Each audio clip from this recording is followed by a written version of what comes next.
Innovative. Dynamic. Gritty. Determined. Warrior. This podcast is about the innovators, the leaders on the front lines of adversity, the all-around good people doing good deeds. They are the civic warriors of the world. Witham's guests are the leaders in the nonprofit industry affecting change. They try, they fail, they overcome. Through their stories, we can join forces to become civic warriors.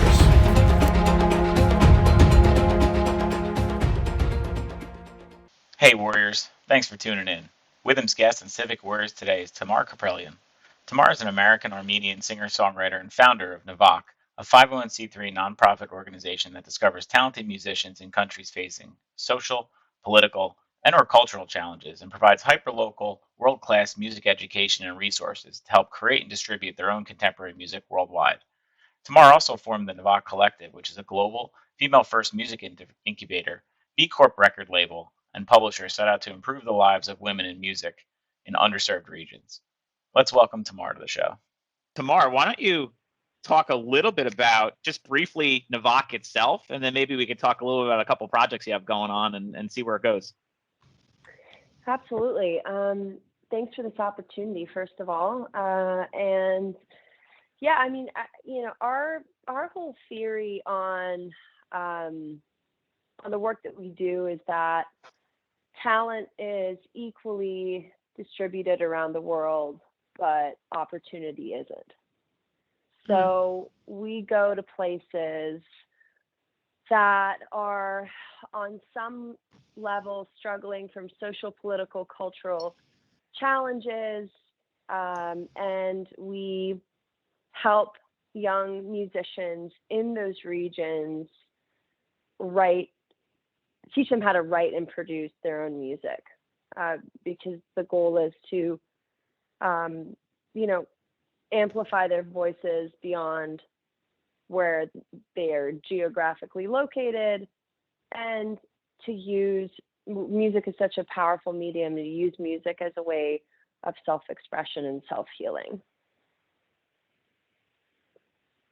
Yeah, and Ashley and we did a podcast not that long ago talking about, music itself and the arts in itself, and how, the mechanism for which that it doesn't matter where you're from, doesn't matter what your background is. It's certainly a mechanism to express yourself, and it's certainly, there's such talent everywhere that, I think what you're doing is a great thing, because you're bringing that out, you're bringing it to light.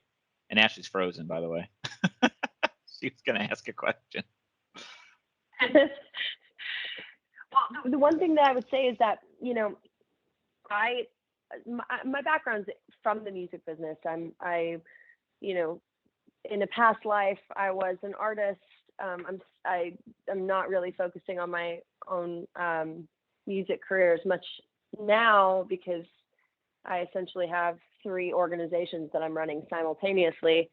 But I grew up in LA, and the entertainment business was in my backyard. So with drive and persistence, you can get in the right doors if you want to, because those opportunities are available to you because of the space that you're in. Because it's right in front of you. Sure. Yeah, but what about a kid in Beirut?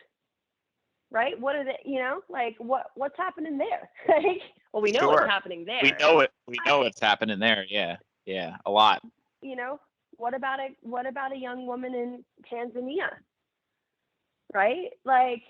It's there are a lot of talented people out there, a lot of people who would love to be able to tell their stories, and they can't because of socioeconomic situation or geographic situation. So that's where we step in, as we go, okay, cool. We have the ability to go into these places and help these people, and we're going to do it. Sure. Can you hear me? We can, yeah. Oh, yeah. Yeah, you're good. You're good, Ashley. And so I guess Tamar, you clearly are, you've identified something that's very important, which is the concept of equality, and I think in today's day and age, the more and more we watch the news, and the more we kind of learn about ourselves and our culture and our world itself, we realize that it's one thing to be helpful to others, and it's another to actually be somewhat of an activist and physically do the work, or physically go out in the public and find these individuals, or find people that are real talents, or people that just want to make a better life for themselves. And I think that's the one thing that impresses me the most is you yourself have physically gone to various countries, and I know you have some interesting stories to some of the places you've gone based on our conversations. But you physically not only have you brought the issue up, not only have you created a not-for-profit that helps with it, but you're directly impacting lives by physical and direct outreach, right? I think that's a big part of what you've been doing. Yeah, I think that philanthropy can take many shapes and forms. It doesn't just have to be giving money, right? Which is how we traditionally think of philanthropy, as writing a check. But there's so much more that you can do. You can be a mentor for someone. You can actually go and do the work in person. And that human interaction really is something that makes a difference, because I think so much of the time, especially some of these young people in these regions, let's use Armenia as an example. I'm Armenian by heritage, and Armenia is a very male-dominant culture. There's constant suppression of a female voice, and me as a woman going to that country and saying, look, these are all the possibilities you can have in your life. You can be a performer, you can be an activist, you can be a philanthropist, you can be an entrepreneur, you can wait to have kids. You don't have to get married at 21 and have a child at 21. You can. There's so many paths that you can take, and sometimes being that voice for somebody else can really change a trajectory for someone. And I think that is just as important as all the other stuff. That's just as important, if not more important, than writing the check. I would say it's more important. I think in today's day and age, I think, the helpful hand of another, or the voice of another that's kind of encouraging you, I think goes a lot longer than a check, right? Especially, especially with what, and what I want to get into is kind of what you're doing now, which is kind of paying it forward to a bigger degree, which it's not just you're not just going and providing, education, or going and providing a voice. You're now providing them opportunity as well, which I think is the kind of the third layer of what your mission has been doing, which has really been incredible to see it form. And so maybe if you want to talk a little bit about kind of the model you're creating and kind of how it's going, I think it's helpful for frame of reference to kind of the bigger philanthropy picture that you're talking about. Yeah, of course. So so Navak started as a foundation, nonprofit, 501c3. Again, the goal being purely to go to regions, and we do have a female focus. So not to say that we're exclusive, we're very inclusive, but female focused nonprofit, and we teach women how to write and produce their own music. Because there is a lack of female art, the statistics of like the number of women in the music business, and then as artists and as producers is far too low. So what we're trying to do is we're trying to combat that. So it's like 21% of the artists in the music business are women, or something. Like it's something like really crazy and low. So our whole theory on this is like, why don't we teach artists to be able to create art from start to finish themselves? What I realized in this process is that the education component for the foundation will always be the number one priority, But we also wanted, another part of the mission was to be able to amplify the voices of these musicians. Well, how do you do that? You can't do that through a nonprofit. You just can't, you're just not set up that way, right? So what the kind of the natural evolution is that we decided to start a B Corp record label with the goal of going to regions like Middle East, North and East Africa, and Eastern Europe. Again, slightly different from the regions that we're working in with the nonprofit, but to go to these regions that are highly underdeveloped regions where, you know, major record labels are not looking for and signing talent from these places. So find talent, sign it, develop it, and put the music out there. And I think what's cool about the B Corp label is that the goal is to make the nonprofit sustainable over time.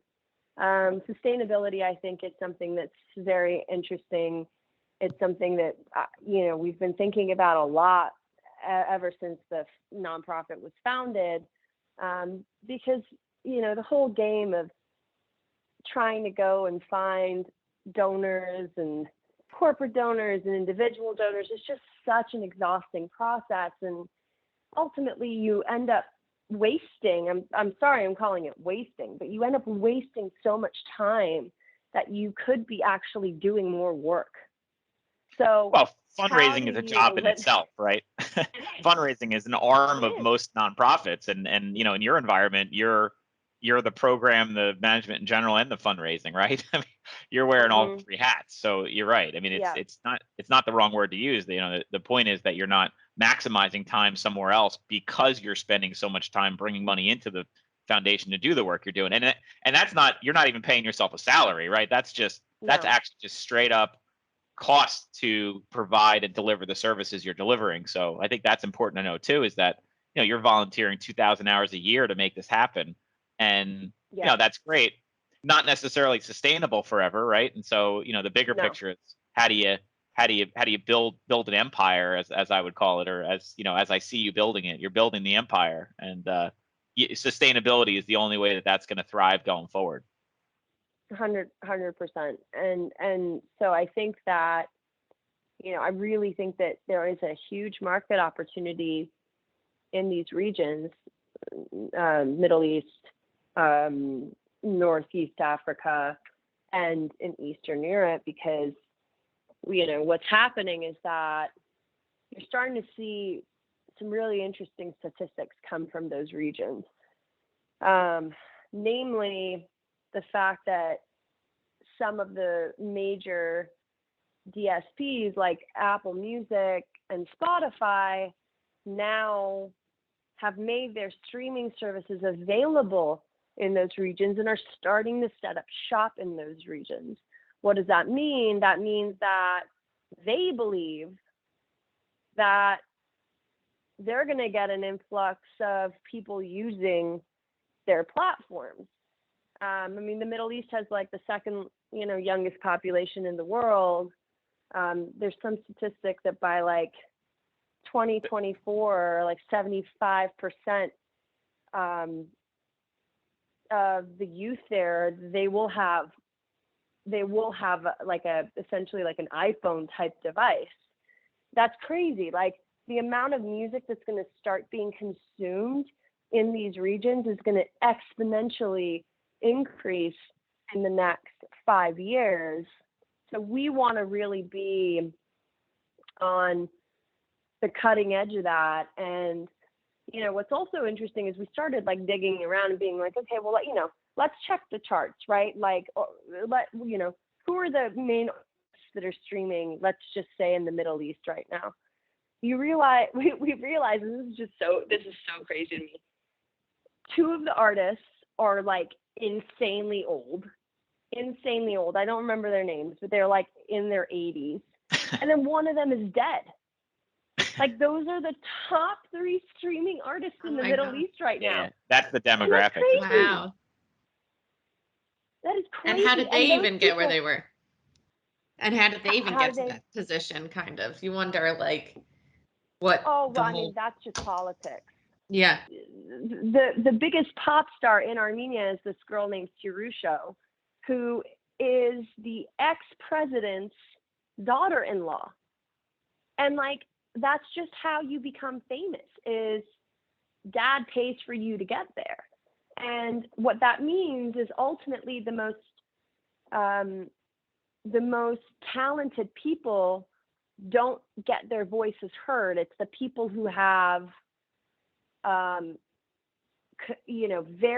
it's not even connections, okay? Networking is very important even in the music business in the US. It's everything, right? But in countries like Armenia, kind of the other Soviet style countries, anywhere that is not, let's say, the US, UK, Canada, Australia,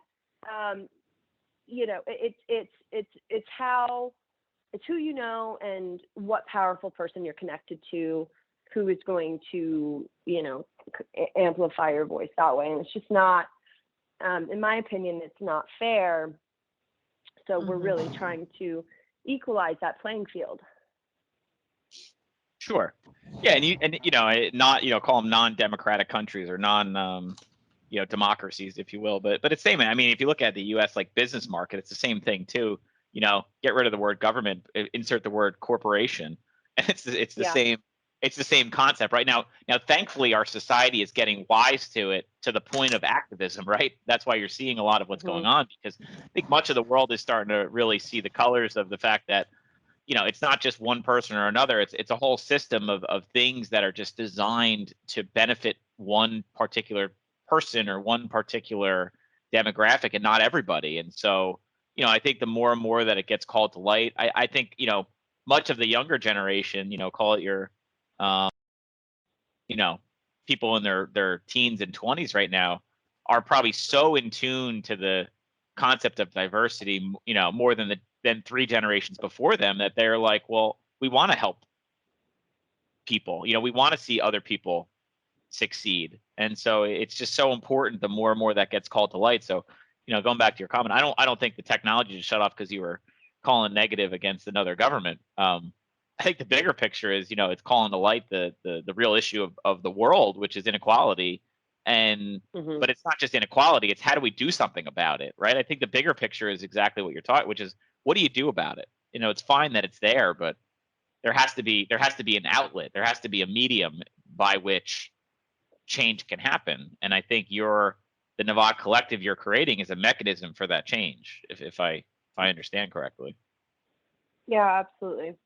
Absolutely. And it's going to be really interesting to start, really infusing the music industry with the art that we're developing. I really think that it's going to take the industry by surprise, because I think that what the heads of major labels here think, oh, you're developing an artist in Kuwait, oh, it's world music.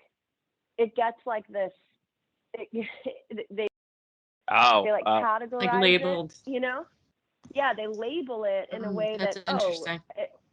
yeah. That it's So still they kind of essentially- suppressing that region. Exactly. Almost. Exactly. Well, it's almost like Yeah. they're saying it's not as relevant when in reality, I think, we're in a society where I think who's determining the relevance? I mean, right now, they are. Well, they think they Yeah. are, but I mean, social media has changed that dynamic to the point where I think the world is dictating now what's right and what's wrong. This whole, canceling people stuff and everything going on. I mean, it's just a reality of, because we have all this where people are able to voice their opinion, and they do. People don't hold back. For good or for better or for worse, people don't hold back now. More light is Right. being shed on certain things that maybe were under the veil of big corporation or these big labels. Now maybe you're able to see it a little bit more than in the past. Can you talk a little bit about just your experience with going into these regions and how it's perceived and or received or not received, and how you kind of break through maybe the norms of what they're used to and open their eyes and show this different opportunity and get people to kind of buy into it? So when we're talking about buying into it, are we saying getting local musicians to buy into it, or people stateside to buy into it, or both? Yeah, I guess both. So how do you get the local people to feel comfortable doing it when maybe otherwise they wouldn't? Maybe we start there. Yeah. I mean, listen, that has been a huge struggle for us in a number of regions, and it still is, even though, we've been doing work in some of these places for 4 years. Armenians still, I'm 75% Armenian, right? My dad's half Armenian. Armenians view me as an outsider, which is so strange to Armenians in Armenia. Let me specify that. View me as an outsider. And what's crazy is I grew up speaking the language. Armenian was my first language. I didn't speak English until I was 6. Yeah. So it's really hard to. Armenia is also a very proud culture. So, what I'll run into is they'll say, I don't need the help. When the truth is, we're not trying to impose our way of doing, is our way right? Is their way right? Who cares? It's all about Opportunity. collaboration, opportunity, education, right? Yeah. Do they need the help? Everybody needs help, right? Like, Yep. Sure. there are multiple levels in which I need help on so many different things. It just becomes whether you're willing to receive it. And I think that I've realized in some places more than others, the ability to receive and accept is more difficult than in others. So, but I do think that it really just is.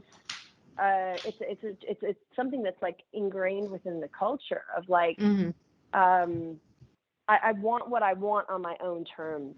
Yeah, like And that's it. a proud thing, or I want to earn it on my own, get there on my it's not that own. I want to earn it on my own. No, It's more just a pride thing. Yeah. Yeah, and then like for example in Israel, let's say completely different region, it's taken a really long time to gain the trust of the Palestinian community there, because ultimately with the work that we're trying to do there, we're really trying to help all people in that country, and Israel is a very culturally diverse space. So you have Ethiopians, you have Armenians, you have Palestinians, you have Israelis, you have Druze, like there are all sorts of different cultures in that space, and you really have to hyper focus on each individual culture and not actually kind of combining it and saying everybody is one person in that one space is not a good idea. And we've actually had to learn that the hard way, and it's taken a really long time to gain trust in that region. Definitely. Yeah, so in each space, it's a very different. You really have to take an individualized approach, which makes the work challenging and like fun, kind of. Yeah. Because you're not copy pasting in any way, and it really, really forces you to understand a culture, which I think is really important when you're working in regions like these. Yeah, and then that's special because you're able to see a glimpse through their lens, and then when the music comes out of it, you have that. I'm sure you can see the perspective in what they're saying through their music based on kind of some of the experiences you had just with working with them, or getting buy-in is probably not really the right word, but just like you said, just trust, just being able to trust and see what really like their pain points are and what speaks to them. And then that comes out in the music. And I'm sure that whole process, although a little bit challenging, is so rewarding once once they're comfortable enough, and then you see what they create, and that's beautiful. And then that finds everybody, and then you see that probably the music in itself and all the things that really hit home with people is relatively similar. Yep. Yeah. Yeah, you're absolutely right.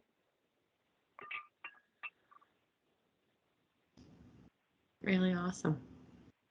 And even in Israel, I know too, like you were saying, so many different, in one small little space, it's the size of maybe New Jersey.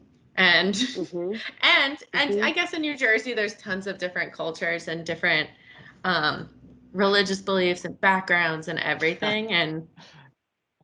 But there's a lot more maybe not a lot more, it's just a different sort of unrest that's over in these regions. Yeah, I think really being able to understand the complexity of the unrest it's really hard to truly wrap your head around, and even understand when you're on the ground, because there's so many layers of it. You know, in Malawi is one of the poorest countries in Africa. You know, you can't just roll into Malawi thinking everything's going to be like peachy and dandy. You really have to, you know, you again, it's just about understanding culture. It's about understanding, you know, yeah, the people and where they're at, and the youth, and you know, all the dynamics, the financial, the economic, economic, exactly, the social, all of it, everything. Yeah, to get to the point where you can work with them, for them to be expressive through the vehicle of music. Yep. Totally. So what does that typically look like when you go to a different region or exploring going into a different region? What does that look like on your end for just entering that space and then getting familiar with the people and then actually working with them and creating? It takes about a year and a half of research, actually, to prior to doing any work there, which seems like a lot of time, but weirdly it goes by faster than you might think. We also make sure to find really smart, cool, young creatives and influencers on the ground who can really help not only spread the message of what we're doing, create awareness, but to ultimately, you know, spearhead a lot of the programming when we're not physically on the ground. So interestingly, in Malawi this year, we got funding from the State Department and from Madonna's nonprofit Raising Malawi to continue the work that we started last year. And what we've essentially done is we've converted all of our work to remote e-learning. And it's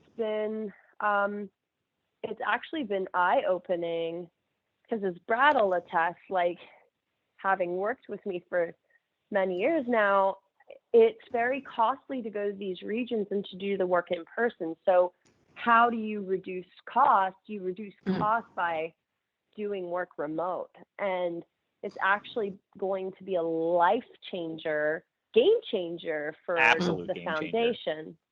Definitely. Yep. Just the programming that we're doing in Malawi. So we're purchasing, we're taking a cohort of 15 women, doing really focused one-on-one work. The programming is going to span a full year, which is something that's always been, and that's actually been something that I've always been interested in, that we hadn't prior to COVID really figured out a way to do it. We're buying 15 laptops and giving these and Wi-Fi bundles. So providing data for our artists in Malawi and providing the equipment that they need to be able to do the e-learning that we're providing. Yeah, and like that's huge. Do you need laptops? Go ahead, Brad. Sorry. Yes. We actually have some that we're trying to donate. So let's connect after this. Oh, no joke. We actually just donated 15 to a school in Trenton, New Jersey. Oh Oh my God. Yeah, That's we amazing. just decommissioned a lot, and the computers are like 3 years old, so but they're not they're very they wipe them clean and they're very good. So let's connect after this. I'll connect you with our IT. We may be able to donate some to you. Look at this. Everything happens for a reason. Everything happens for a reason. And Yes. we work well together. I know that. That is 100% a fact, Brad. So I apologize for cutting you off. Keep going. No, so we're we're testing something out there, and I think that it's going to work, and I think that the laptops are basically going to act as library books. So as our network grows, we will obviously buy more laptops over time and donate more laptops over time. But this way, the costs will be so low, and all the learning that we do will be e-learning. And then this kind of goes into this like kind of third project that I'm working on. Not that the first two isn't enough. I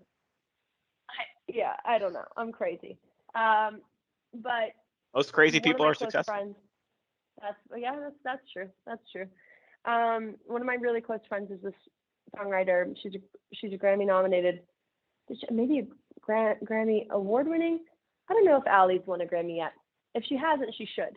But she's one of the most successful female songwriters in the entire world, and she's a close friend.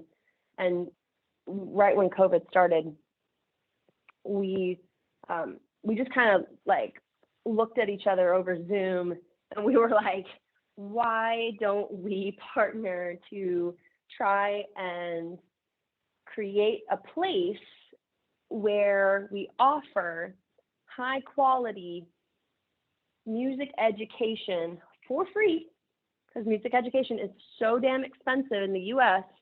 So we'll create the content for free, and we'll have the top people in the music business, like the CEO of this guy named Craig Kalman, who's a mentor. We'll have Allie teach a course on lyrics. We'll have Julia Michaels teach a course on mic technique. So we'll have all of these really big names from the music business do a class on Zoom and teach the curriculum we've created on Zoom. And then we will put it on a platform like Teachable, let's say, and we'll offer it to everybody and anybody who wants it. And then music education becomes something that is like literally like you have these young kids going to Berklee College of Music, and they get out of school and they're in hundreds of thousands of dollars in debt, and they can't find a job in the music business. Yep. It's crazy. It's crazy. Like, why? And not to say that we're trying to compete with the Berkeleys or the Clive Davis schools or anything. Like, ultimately there will be kids who say, I want to go and experience this 4-year thing, because really it's college is more of a it's social experience just as much as it is an it's completely a development experience more than just reading a book. I mean, I think Elon Musk has a good quote which says, why pay for college? You can go to a library and learn anything you want for free. Totally. It's true. However, you're not going to college just to learn something. Yeah, there's totally an experience aspect of it, which is what's making college in 2020 a very unusual experience for everybody, because that aspect of it is being taken away. Oh yeah, it's challenging. It's terrible. It's terrible. Anyways, so not that we're trying to compete or to position ourselves like we're going to really disrupt that system, but I think that there is a level of disruption that has to be done where opportunity is equally distributed, and this is another way in which we are tackling that issue in the music business. Well, you've created the picture, which is, you've identified what the need is, or what the area you're trying to help, and I think there's so many facets to it.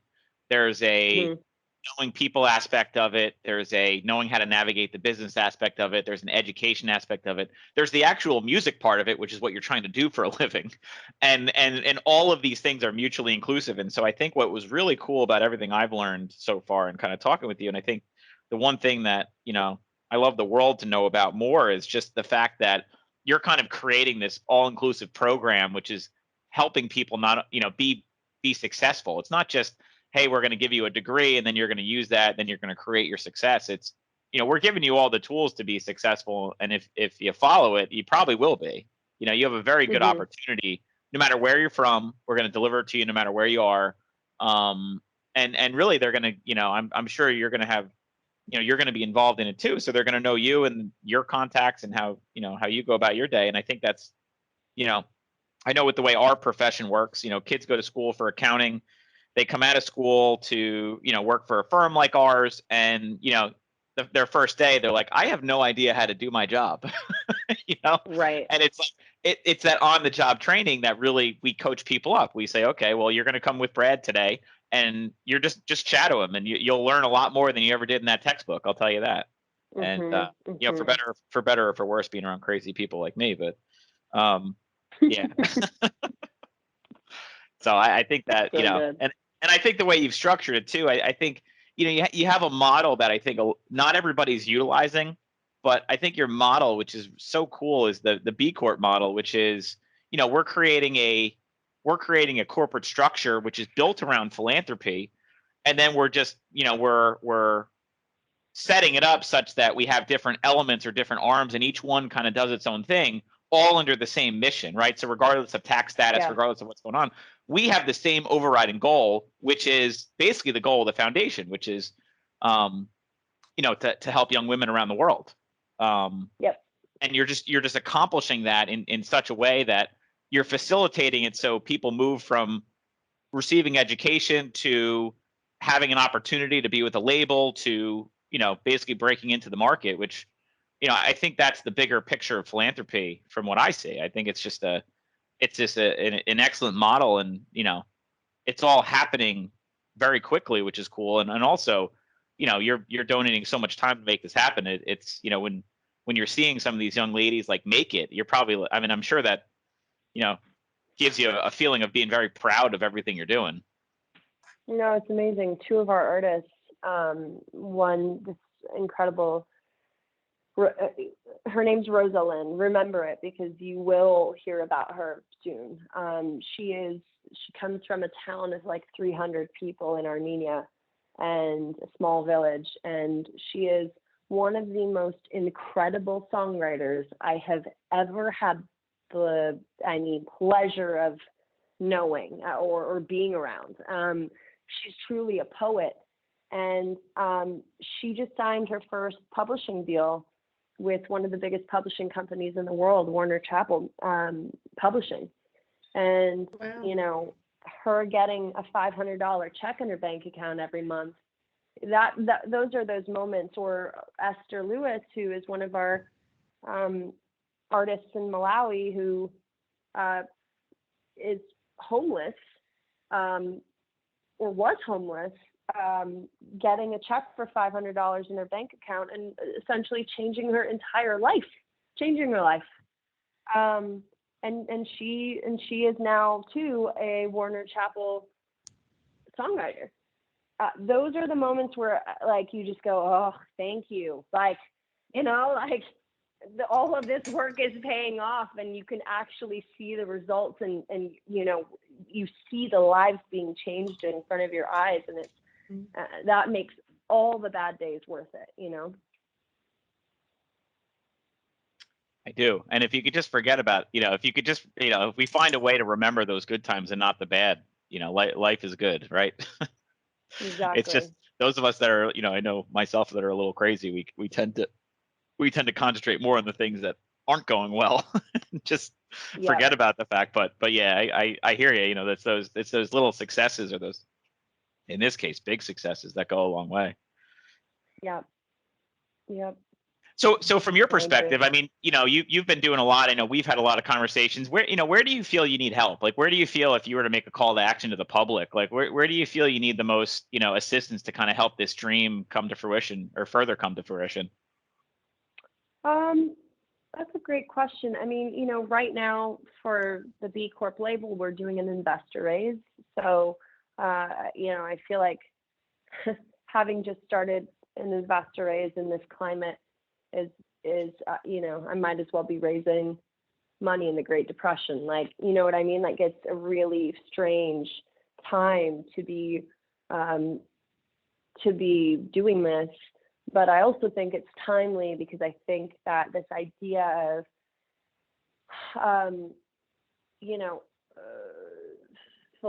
philanthropy is on everybody's tip of tongue. I think social causes, in particular, there's a specific word I'm trying to think of that's not coming to my mind.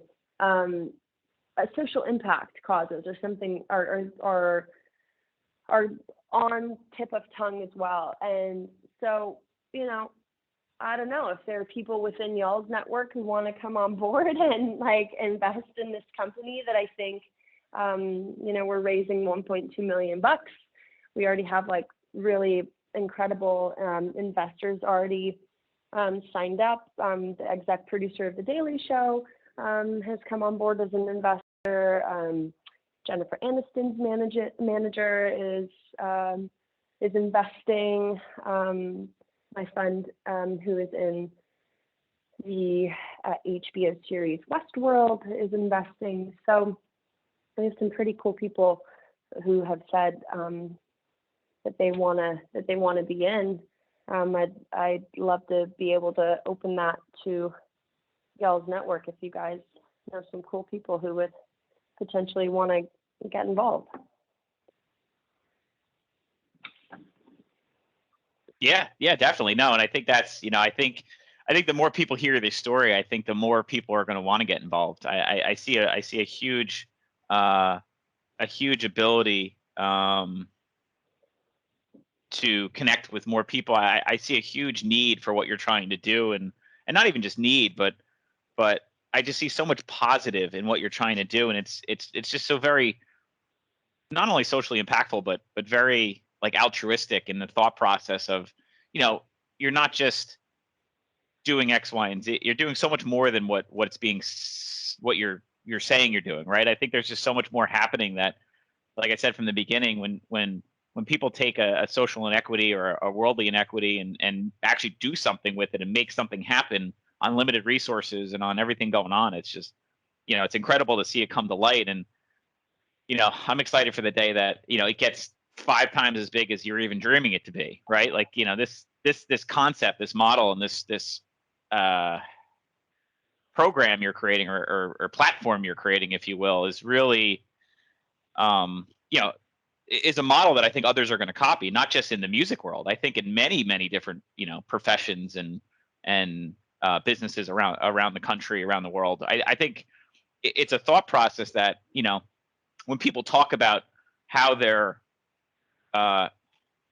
socially involved or involved in the community, and you say, well, what does that mean? Are you just giving money, or are you doing something about it? This is the corporate model that really shows that people are putting their energy, resources, and money where their mouth is. It's one thing that everybody in society is saying, oh, we're going to do better. We're going to do better. Like, this is the doing better, right? Like, this is the model to show you're doing better. It's not just giving money. It's not just creating a charity. It's not just giving money to a charity. It's creating a charity that's then going to create opportunities for people. And then knowing that you're trying to not only, run a business, it's less about the business. It's more about the people you're helping.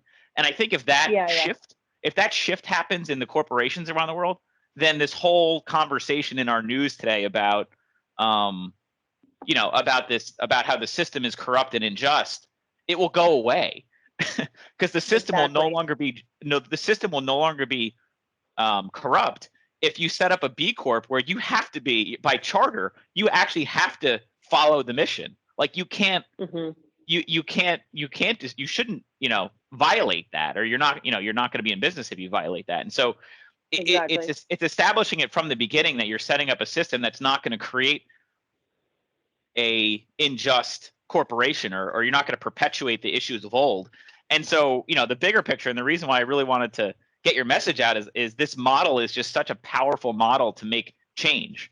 And so the more people that make that change, the more people that kind of listen, and I really hope that more, investors will, cling to this and say, wow, like Tamar is really, she's ahead of the curve. And, I see it, but I'm just a lowly accountant firefighter over here. I appreciate it. I really appreciate it, Rod. And Ash, I appreciate you guys taking the time to hear me out, and to help me kind of amplify the message of the work that we're doing. It is complex. It is multi-layered, and but it all, I strive every day to, do the work that I do with integrity, and that's kind of the most important thing at the end of the day. Of course. So what's next for you? What's the, where do you go from here? Well, a few places. Down to the bagel store. Yeah, exactly. Well, it's interesting because we're gonna probably be moving to LA. My husband and I are probably gonna be moving to LA in January, which is fascinating. I really think that I need to be closer to both Allie, who's my partner in Song Start, which is that program, that e-learning program that I was telling you about, and my other business partner, Alex Salibian, who is my partner in the B Corp record label. I need to be closer to them because I think that, and the music business is in LA. Most of it is, at least.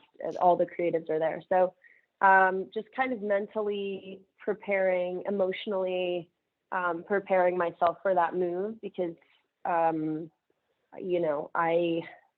I love New York, and I vow to move back here in 5 years, but I think I need to go in and put some time in LA and just kind of really integrate myself back into that system, because I think in order for all of these organizations to be successful, it needs to be at top of mind for all members and all parties involved. So that's kind of on the horizon. And yeah, so I'm excited because I think that is ultimately going to, I really think that that's going to help us shift this all into the next gear. Yeah, there's no question about that. And I think, that's definitely a big life move, but that's cool. No, it's exciting that, and you're right. I mean, as much as we like working remotely, I will say there is some aspect that you do get more things done being in front of people. You do. You yeah, do. Yeah, we're learning that every day. I mean, we still do our job and things still happen, but I will say that there is something to be said about, I love being around people, and there's a lot to be said about the fact that, you are more apt to get things done and really get things in motion when you're in front of people. So it's a good move. It's an exciting move, and I'm sure that sure you're looking forward to it, but also, yeah, New York's an exciting place to live, and you've lived there for a while, so I'm sure it's not easy to bail out of there, but it's okay. No, I'm coming back. Don't you worry, Brad. Yeah. Coming back. Yeah, get back to the East Coast. This is the place to be. But that's the place to be. We also need to let New York City heal from its. It feels very wounded right now. So I think giving the city the time to kind of heal itself is really important too. And then coming back in a few years, hopefully it'll be in a better spot. Sure. Yeah. And I know a lot of people have that concurring thought that you're having, as I'm seeing a lot of people in our own neighborhoods, like with New York license plates moving in. So it's definitely, I think a lot of people see that. So there's definitely some healing that needs to happen based on everything that's gone on over the past couple months, and COVID and everything else. All of it. 100%. All right. Yeah. Well, I know we said an hour, and it's 10 minutes over, but I don't want to. I know you're a busy woman. So, with that, I guess we'll say thank you. Hey Warriors, thanks for tuning in. On the next episode of Civic Warriors, we'll talk with Armand and Glenn from Embrace Kids Foundation about building strong partnerships and trust with those who need our help most. Make sure to subscribe to Civic Warriors, and thanks for all your support. Have a great day.